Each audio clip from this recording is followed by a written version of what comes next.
So he pelvic thrusted his way to victory? Woo! Britney's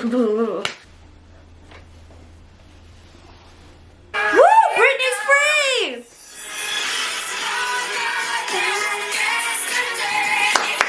I am so triggered right now. I got up early to try and be more productive with my day. I did my Wim Hof breathing and I felt amazing afterwards, particularly because I managed to hold my breath for 40 seconds, which is by far the longest so far.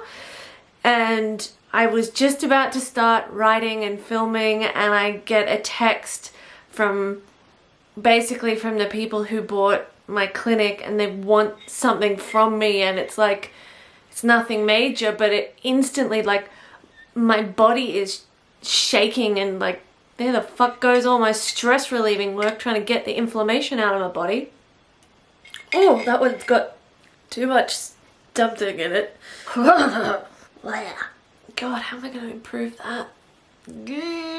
That is literally foul. I know I put more kale than the recipe called for in that one, but ugh. I have been trying to start reading again. I've been listening to a few audiobooks. I started listening to Dolly Parton's, I think it's called Storyteller off the top of my head, which is basically like, I think 100 chapters or so, and it's like 4 or 5 minute chapters where Dolly's basically given a topic and she talks about it for a couple of minutes, which is pretty interesting, although I don't know that it's as deep as I would love it to be, but whatever.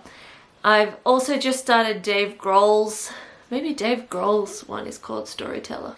Should probably get my iPhone, but whatever. So I've been listening to Dolly Parton's audiobook and I've been listening to Dave Grohl's audiobook, and yesterday I started listening to Will Smith's audiobook. I've been struggling with sitting down and reading though. My concentration hasn't been the best, but so far, I mean, those are audiobooks that I'm finding are quite interesting and they're kind of getting me back in the role of reading. I really lost my way when I was in editing mode. If you haven't watched Will's, it's kind of like a TV series on his YouTube channel. He's trying to lose 20 pounds in 20 weeks. It's just one of those things that's really interesting because, you know, you look at Instagram or celebrity culture or whatever and you go, God, they look like they've got their shit together and like they got their diet together and they've got their body together and they got, you know, their shit together. And you kind of just go like, why can't I just get it together? And you watch this series that Will has created and you see how many people he's got pushing him across the line and supporting him and making his dinners and his snacks for him and working out what he should and shouldn't eat and like physically bringing his meals to him, and you're like, no shit, that's why I haven't got my shit together, because I can't afford to. So for me, as someone who beats myself up pretty regularly about like how inefficient I am or how little I've achieved in the time off, you know, I feel a little bit better about myself now because I don't have an army behind me pushing me forward. Should I try this again? Oh, Jesus. That's still bad. Still bad. It has like a real kick that just keeps going for a while. And I don't normally mind a green juice. Too much kale. I think Will's program is kind of interesting from the perspective of fame is definitely a construct, and these people aren't who you think they are and their lives aren't how you think they are, and you know, the reason they're able to make it look like it's perfect and amazing is because it takes multiple people to make that happen, and it's probably impossible to do it alone unless you got some real genetic blessings, and these are the people that do have the genetic blessings and they've got still a massive team behind them. So I think at the very least the TV series seems quite honest and open, although, you know, take everything still with a grain of salt. So my audiobook reading has been fairly uneventful, but my actual attempts to sit down and open a book and read it have been questionable. I did actually read last night a fair amount of a book about burnout because I was like, this is ridiculous. I'm still tired all the time.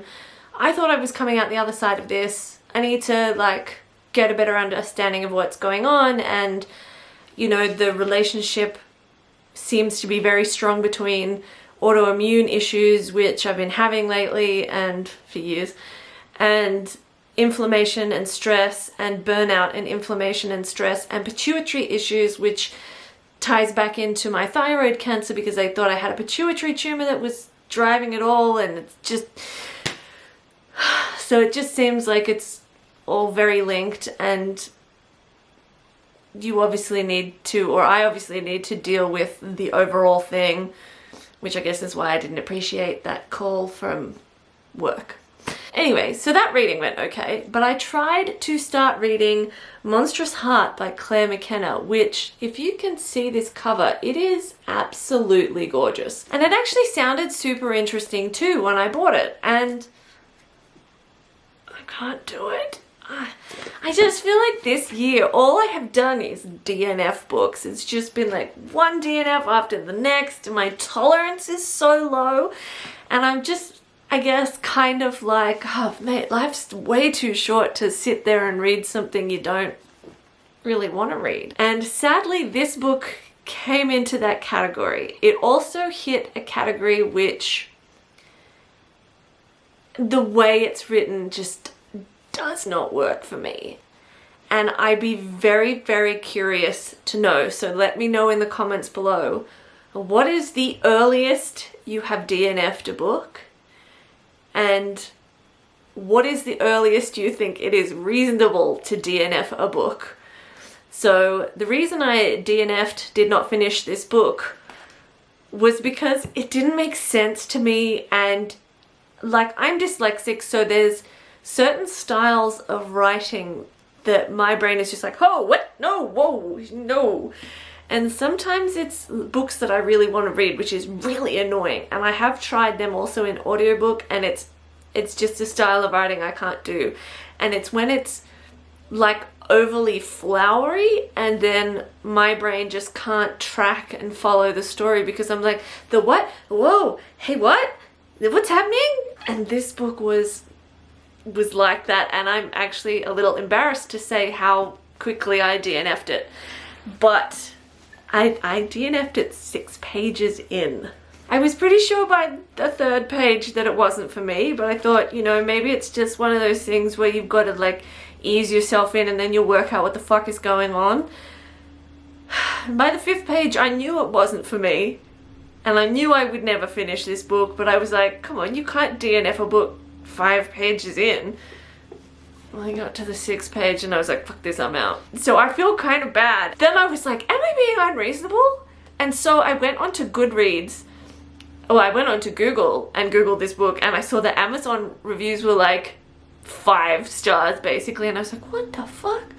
And then I went on to Goodreads, and it was much more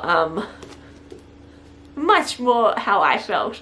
There was so many people saying the writing was overly flowery and they had no idea what was going on, so I felt vindicated. And so, I mean, the problem was that I just really had no idea what was going on. Oh, in the country of fiction, and the language was like old fictitious, however you want to say it, whatever. There was just stuff that didn't make sense, and I still don't know if it's me or if it was the editing, but here's an example. Oh, she cried and struck the ground with her shoulder, felt her coat tear and a hot pain flower from her elbow. What? Then there was this whole kind of fight scene that was very flowery, which I found very unusual for a fight scene, and it made me just kind of not have a fucking clue what was going on. And then it kind of goes, the younger of the combatants had clearly grown weary of this entertainment, taking only 2 more hard punches to the torso before turning the fight to his advantage. An upward thrust of his hip, and he upended the bearish man onto the cobblestones. So he pelvic thrusted his way to victory? Without a word to yield or surrender, the victor took to pummeling the snarling face of the conquered until a flap of skin sheared clean off the eye socket. So the eye socket or the eyelid? Because your eye socket is like the hole where your eye is. So do you mean your eyelid or your eyebrow or your cheekbone? Because what? So yeah, 6 pages in, I walked away, I DNF'd it, and I felt really bad when I found out that the author is actually Australian, because I felt like I should be like, yeah, go the Aussies, but I was like, definitely let me know below in the comments with a book that you've bought because it sounds awesome. How early is it reasonable to DNF? And what's the earliest you've DNF'd?